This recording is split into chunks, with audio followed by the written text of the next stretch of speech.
พี่น้องเสียงลมมาฟังน้ำกันมาโต้ลมหนาวน้ำกันแล้วจ้ะพี่น้องสบายดีตอนช่วยจ้าพี่น้องยินดีต้อนรับทุกช่องแม่น้องบอยที่เต้าก็เดิมเด้อพี่น้องเอ้ยสบายดีทุกคนมาจากบ้านเจ้ากันจ้ะเบิ้งแน่ห้านเขาบวชสิปิวไปน้ำล้มแล้วไปเปิดขึ้นจะได้มันปิวเบิ่งก็เปิดได้ลูกค้ามาซื้อขนมพันย่างเล่งอยู่มาข้างในเอามาพี่น้องมาอันนะ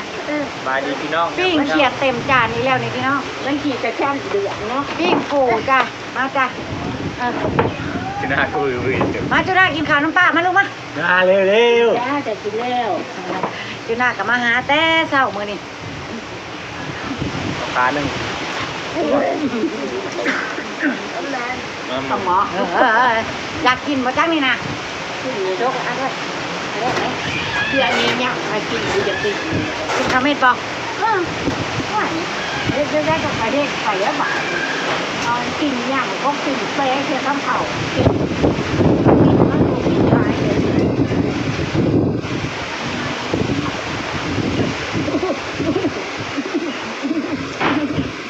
กินข้าวกับกินอุ่นนะพี่น้องเอ้ยต้องนี่บอยโฮสมาบ่อยมาโอ้ยยังคือมาลูกมันกินกันไปน้องบอยก็จะออกบ้านข่าวอยู่แล้วว่าปิดรถแต่มันยังมีอยู่ลงหัวหน้าโทษเลยน้องรถขนาดปลาโบราณหมดแล้วว่าจะลบเลยพี่น้องเอ้ยยันพี่ยันน้องลบเลยเนี่ยแต่ที่รถแห้ง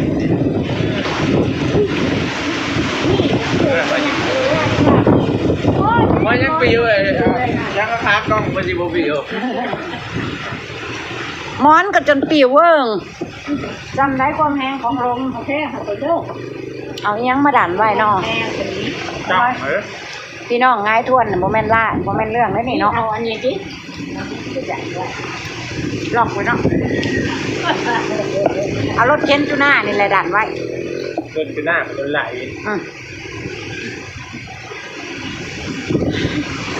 โอ้ยพูดไว้แค่คำพูดอันจ้ะ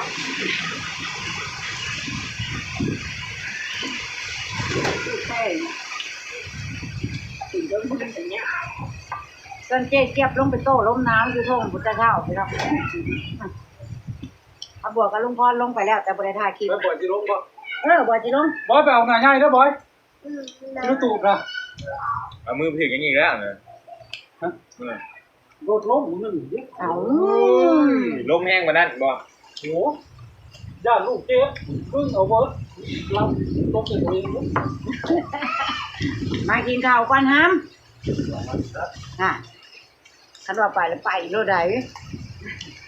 ไปแล้วก็ไปป้ารถนะงั้นหัวหน้าลุยแล้วก็ขี่รถใหญ่ลงอย่าไปเลยย่าคนจักญาติอยู่บ่เด้คนน่ะกันญาติบ่ต้นไม้มาท้ายบ่มันโตไปการก็เฟืองจะช่วยสิลงมาใช่ปลูกข้าวโพดตัวไทยกบไปเลยลงนี่ต้องน้ำหนาจับปังใช่ไหมจับปังแล้วหมดยักษ์หนาวปูกับไข่ไปนี้แล้วปูไข่ไข่มึงนั่นนี่ไข่เค็มหอม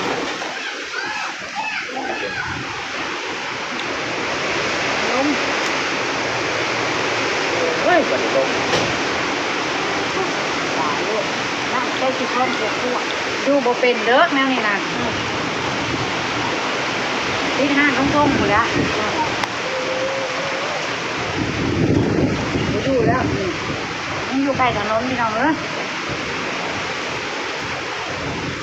ลมหนาวเพิ่งสิเข้ามามื้อแรกแล้วมันแห้งแล้วนี่แหละมื้ออื่นก็คือสิห่วยไปแล้วเนาะ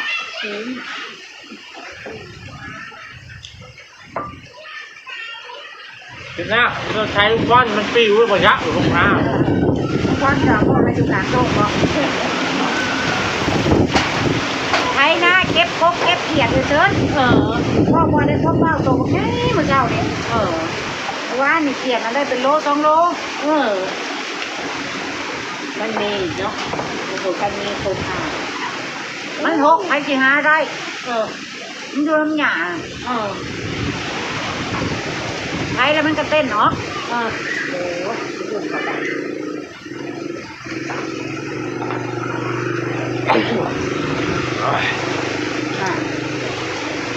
อาการที่ออกเลยคนจะอื่นลมหนาวลมฟังไปเล่นน้ำหนองเล่นน้ำหนองก็ไม่เท่าในลูกย่าเจ้าต้องพามันมาคู่มือไงมันลืมเขาจะได้เอาด้วยเจ้าได้พูดมันเห็นนะพูดเงี้ยไปเลยน้ำหนักนี่อายเลยอ้าวหัวมือคืนเด็ก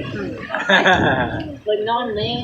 ใครจะว่าเป็นว่าวใกล้โอ้มันจะตีจะแฉไปนะไปเห็นยิ่งปั้งตัวน่ะบิ๊กนั่นใส่ยิ่งเ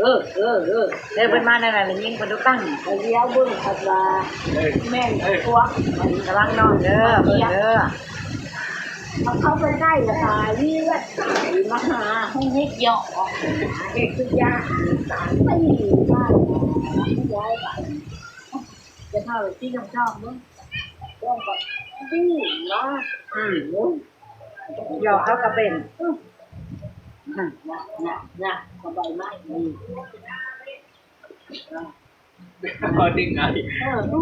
รื่องใดที่ดินเต็มตาเลยพี่น้องนี่ปลูกดูนะนี่เท่าไหร่กินกับบริบทบางในใบกินไม่ได้เบื่อได้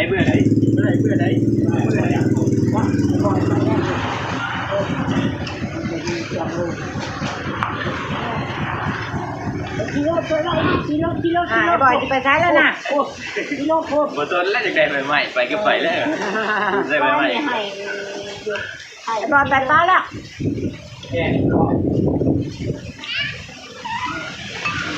ไปข้างหน้านะมาที่ชื่อของร้านต้องไปเอาเงินให้ปั่นกันมาได้มาใช้แต่ว่าพอได้เงินมาใช้ก็ได้เต็มลังนี่เด้อปั้นตื้อเอาอยู่ได้ออกขนาดลุยตามนั้นเราเอาเงินให้เลยหรือเปล่าเอาเงินให้เราไล่เลยแหละชอบประจำ10 บาทกันชอบประจำ10 บาท3,000แล้วที่พ่อจิ้มแขวอยู่วะไม่เชื่อมันล้านใหญ่กันดิล้านละ5 6 ชอบผมว่าชิปสอบก็ได้เลย4 สอบเลยร้อยละ8บอกเอา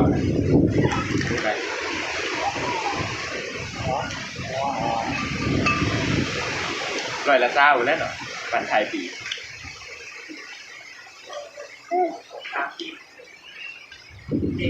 สอบ3 ทิปมันก็จริงเลยสอบ1มันโมเมนต์โล2 โล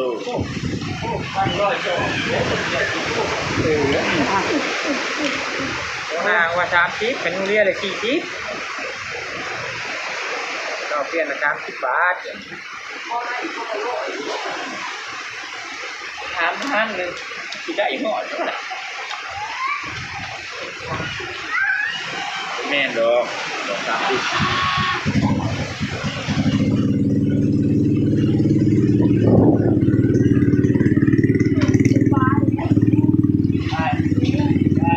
บอลไปป้าได้ดอกวุ้นแน่ให้ไปป้าแล้วบ้าน้ำวุ้น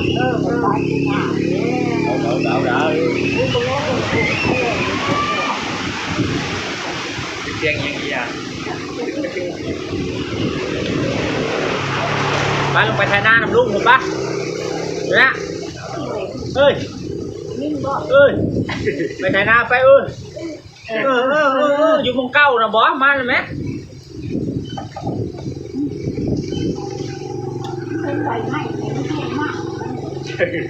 เจ้าไม่ได้กูจะอยู่เจ้าได้ไม่กำลังอยากหูอยากเห็นใหม่แล้วจับขาด้วยคนก้อนละจับขาด้วยโอ้ดีเปลี่ยน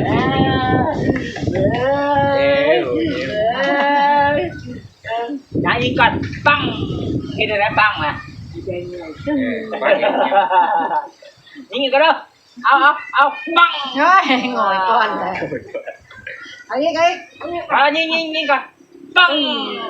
เนี่ย ได้ติ้งลงเลยเอายิงก่อนยิงกีฬากันปัง ชื่อว้ายปั่นจะลงท่าแท้เน็ตพอดีเลยโคตร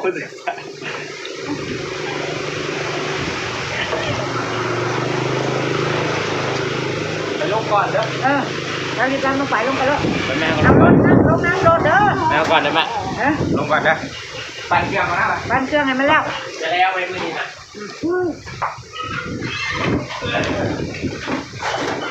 เย็นเออ ตัวเองว่าเด็กน้องมันจะเด็กน้อยก็ บ่อน้ำแข็งก็ได้ มันหนาวอยู่ เราถึงป่า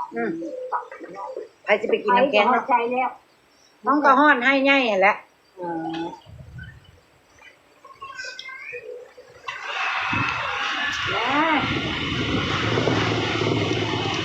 มื้อนี้ก็เกือบแล้วไปหมดแล้ว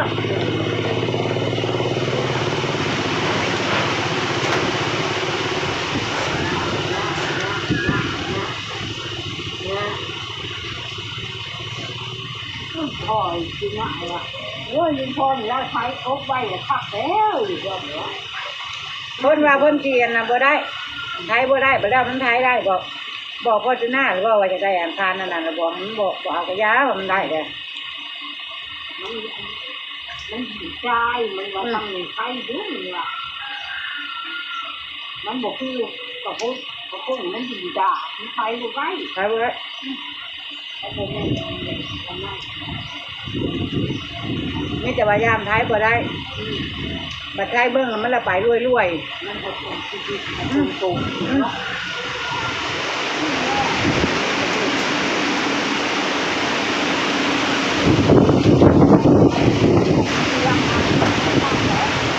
เขียนมีตัวใหญ่เต้นออกตรงเด้งให้ได้หญ้าหลายๆเลยเกินกันให้ได้บ่มีหญ้าก็บ่มีได้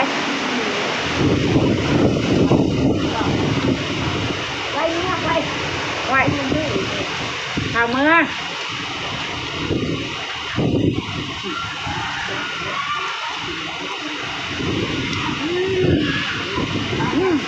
พี่น้องเอ้ยทั้งลมทั้งหนาว นี่เราลง แม่นลมตั้งแต่ตื่นนอนมาแล้ว เกาะมือก็ จังหวะเดินดับบ่ทำลาพระจากเราจะพี่น้องพ่อขอบวชให้คลิปหนาเด้อจ้าเด้อขอบคุณทุกกำลังใจขอบคุณทุกการติดตามขอบคุณที่บอกการโฆษณาประบวชเด้อจ้าพี่น้องไปแล้วจ้าพ่อประบวชคลิปหนาจ้ะสบายดี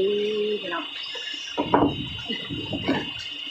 เฮ้ยด้านพี่น้องล่มกับพ่อแห้งเอาอีหยังดันไว้อยู่นี่